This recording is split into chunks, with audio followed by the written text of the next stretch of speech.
If yesterday was a warning that this Ravens defense might be really good, today felt like confirmation.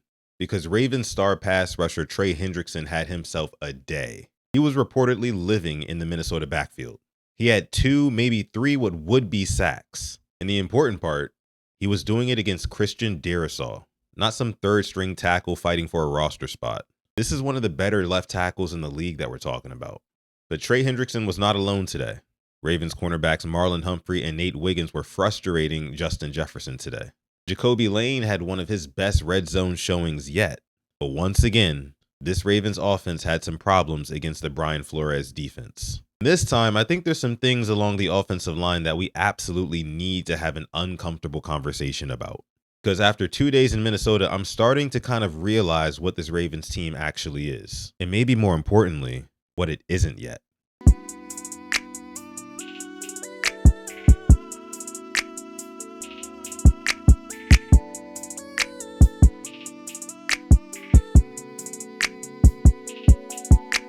Welcome, Rain Gang family, into another Raining Ravens report right here on the Purple Rain Podcast YouTube channel. I am your host, Sutton Def. If you would be so kind to like this video, subscribe to the channel if you are new, and only if you enjoy daily Ravens content. Let's start with the defense. Like I said at the top of the video, number 91, Trey Hendrickson had himself a great day. And if Baltimore gets this dominant version of Trey Hendrickson, good luck. Trey Hendrickson recorded anywhere between 2 to 3 would-be sacks today in joint practice. And remember, quarterbacks aren't actually being hit in these joint practices. So when I talk about sacks in these training camp videos, I mean plays where defenders won their rush and got into quarterback sack territory. One of them came during red zone 11-on-11 drills. Hendrickson beat his man so quickly he started celebrating before he even got to Kyler Murray, and Kyler Murray didn't even get a chance to get the ball out. So it would have been a sack, and that was super encouraging to see that he beat his man that easily. And the matchup makes him much more interesting because Christian Darrisaw is not just some random tackle. The Baltimore Ravens themselves knew that this was going to be a premier matchup going into these joint practices, Christian Darrisaw versus Trey Hendrickson. And we already know what Trey Hendrickson's ceiling looks like. In the 2024 season, Trey Hendrickson led the league with 17.5 sacks. So here's my takeaway. The Ravens did not need Trey Hendrickson to come here to reinvent himself. They needed this. They needed a closer. Someone who can stymie a red zone drive and turn 6 points into 3, and someone who's a legitimate threat from anywhere on the field on third down. Trey Hendrickson has literally made a career out of ending the play. And that's something the Ravens pass rush has been missing since you'd probably have to go back to the Terrell Suggs days. Dion Young and John Jenkins also converged for a sack in red zone work as well. You got Kyle Hamilton, who completely stuffed the run. Calais Campbell generated interior pressure, which helped Nate Wiggins get a pass breakup. So my point is, yesterday was not just some isolated performance when it comes to the defense, because for the second consecutive day, the Ravens defense has shown up. They're getting pressure up front. They're getting hands on footballs in the secondary, physical tackling, and most importantly, they're doing it against somebody else now. And that's what I've been waiting to see. Now, speaking of the secondary, Marlon Humphrey has had himself a really nice week in Minnesota. Yesterday, Marlon Humphrey had 2 pass breakups while working against Justin Jefferson. Today, we got more. During red zone 7-on-7 work, Marlon Humphrey and Nate Wiggins shut down Justin Jefferson on back-to-back plays. That's significant. And I'm not telling you that they erased Justin Jefferson for 2 days, because nobody does that. Jefferson got his wins this week too, but Marlon has consistently been around the football. Wiggins has also consistently competed, which is huge for 2 guys who just last week which is huge considering just last week both of those guys were dealing with injuries, which I'm sure they're still dealing with right now. Ravens outside cornerback Cheeto Awuzie was flagged for a defensive pass interference call, but then he also recorded a nice pass breakup too to make up for it. Ravens second-year safety Malachi Starks did struggle at times during today's practice, but he did also have some good pass breakups as well. And Ravens rookie defensive back Chandler Rivers had himself a really nice day too, recording multiple pass breakups. We had TJ Tampa, who closed in for a very nice tackle on a swing pass, and Kayvon Wallace came away with an interception today too. So the secondary today was not just about Marlon Humphrey and Nate Wiggins. The depth in that room showed up as well. Now, the Ravens' red zone defense was not perfect. Minnesota got their wins too. Keandre Jackson gave up a touchdown to Miles Price, but that's actually why I like these practices a lot, because you can't evaluate a defense counting only its highlight plays. I want to see what happens after somebody gets beat. How do you respond? How do you communicate? How do you fix it? Do you go out there and win the next rep? Over these 2 practices, the Ravens defense has done a lot more winning than losing. I think it's pretty clear that Jesse Minter's defense is ahead of Declan Doyle's offense. Let's talk about that offense, because this is where things get complicated. The offense wasn't terrible. There were actually some really encouraging red zone moments. Starting in the red zone at around the 15-yard line, Lamar Jackson went 3 for 4 and completed a touchdown in that 7-on-7 series. He completed passes to Mark Andrews, Rashad Bateman, and the touchdown went to Zay Flowers when he was covered by Byron Murphy. Lamar's one incompletion on that drive was an incomplete pass to Josh Cuevas, who I do want to give a shout out to Josh Cuevas. He actually had himself a pretty decent day as well. Later, Lamar did throw an interception, but I'm putting an asterisk next to that one.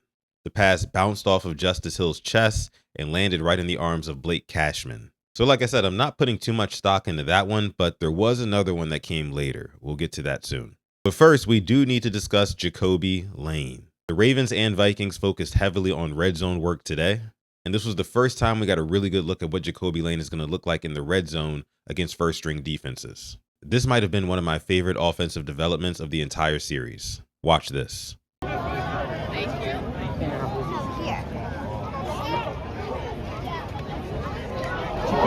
What I really want you to look at is Lamar's eyes here. He never comes off Jacobe. Not once. He knows where he wants to go with this football. Lane works into the back of the end zone on this dig route, and then look at the catch. The ball isn't tucked comfortably into his chest. He reaches outside his frame and plucks it out of the air. Then Lane spikes the football and starts yelling. I love it. I love it. When your quarterback is staring down a rookie receiver in a red zone trip, that speaks to the amount of trust that he already has for Jacobe Lane.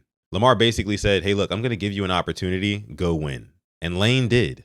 Then they did it again. This time in 7-on-7, they're on the 9-yard line. Jacobe Lane runs the fade. He gets outside leverage. And Lamar puts the football essentially only where Lane can catch it. This is where the body type of Jacobe Lane becomes a legitimate weapon. He's 6'4", and Baltimore has been talking about the catch radius ever since they drafted him. And again, watch what happens when he establishes outside leverage here. Because of the size of Jacobe Lane, he can create a physical wall between the ball and the defender. And at the catch point, that's important because smaller receivers can still be blanketed at the catch point, but not Jacobe. And I actually think Lamar Jackson can get even more aggressive with these throws and put it a little bit higher, trust the length, and make Lane go upstairs to get it. This could become a legitimate red zone threat for this offense.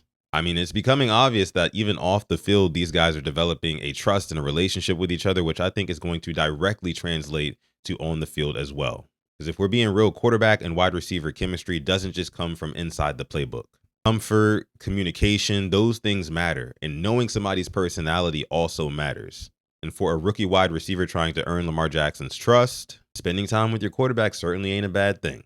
Now let's talk about the offensive line. The Ravens offensive line had a very tough day today.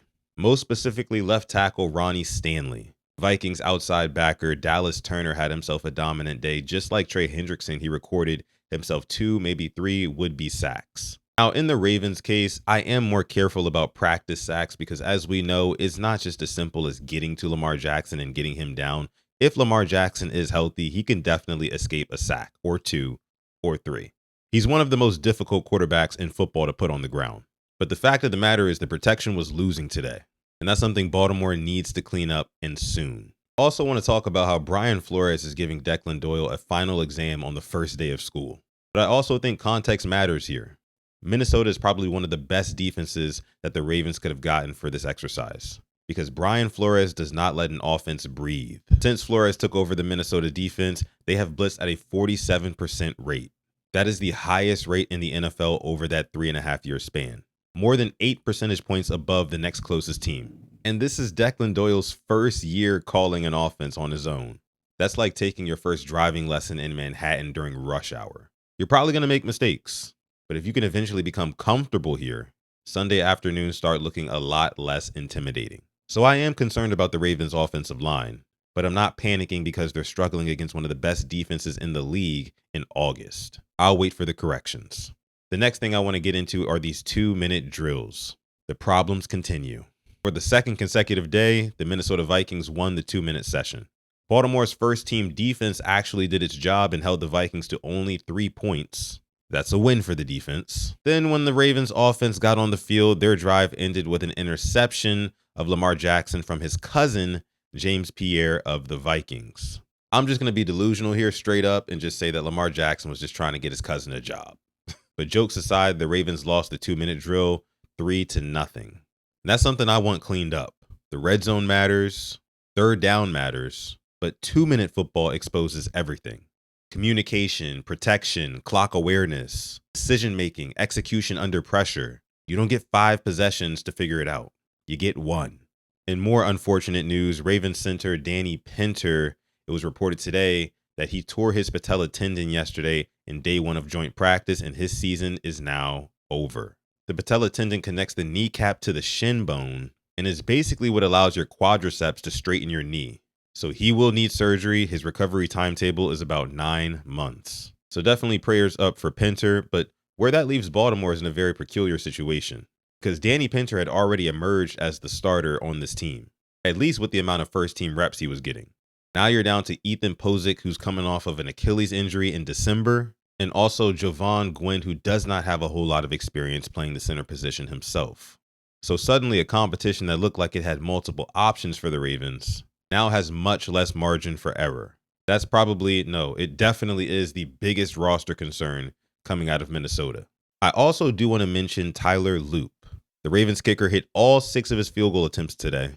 He had an attempt from 33, 38, 43, 33, 43 again, and 53 to end practice. So definitely an encouraging sight to see Tyler Loop knocking down his kicks in training camp. But you know what I'm going to say. I need to see that type of consistency in the games. So my final takeaways, after 2 days in Minnesota, I think the Ravens learned a lot. The defense is definitely ahead of the offense, at least to this point.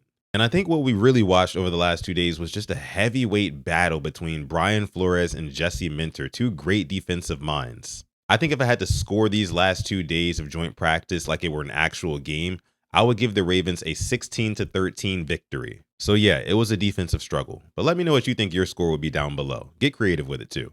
But I also want to hear from you. What's your biggest takeaways from these 2 days of joint practice? But that's going to do it for me. My name is Sutton Def. You've been watching the Reigning Ravens Report on the Purple Rain Podcast YouTube channel. Please be sure again to like this video, subscribe to the channel if you're new, and may purple reign.